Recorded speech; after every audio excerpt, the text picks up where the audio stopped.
Денеска во училишната библиотека на Основното училиште Никола Карев се одржа промоција на кинеската литература за деца од издавачката куќа Македоника Литера. Пред ученици од училиштето беа промовирани нови 5 книги наменети за најмладите читатели, а промотор на денешниот настан беше Нове Цветановски. Тука предничиме со кинеската литература, досега сме објавиле 60 книги, од кои 33 книги се наменети за најмладите читатели, за деца и за млади. Ние досега сме гостували во Кочани, сме промовирале дел од нашите изданија, посебно од нашите кинески книги. А јас во ова пригода би споменал дека нашите најнови изданија, нашите најнови серии се исто така интересни и се надевам дека ќе бидат привлечни за младите читатели во Кочани.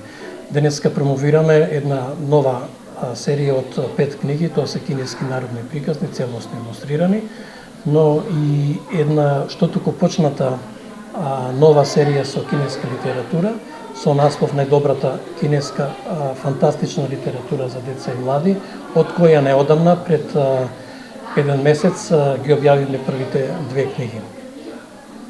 Освен тоа, имаме и една извонредна серија, која што ја објавуваме, односно ја публикуваме веќе неколку години, но и натаму ќе продолжиме со неја. Тоа е Најдобрата кинеска литература за деца. Досега објавивме 18 книги, тоа се 18 избори од прозното творештво на најдобрите кинески писатели за деца. Тие содржат избор од нивното прозно творештво, тоа се бајки, раскази, приказни, новели, но и романи.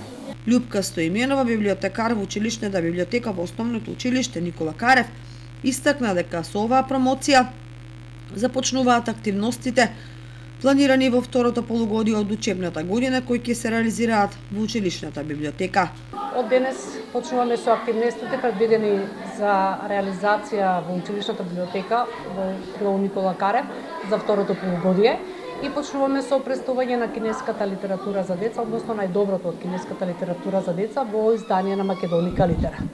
Драго ни што денес оваа литература ќе биде представена пред учениците од подрачните училишта од село Тракаје и село Грдовци, а исто така ќе имаме изданија кои што ќе останат во училиштето и кои што ќе можат да ги прочитаат и останатите ученици.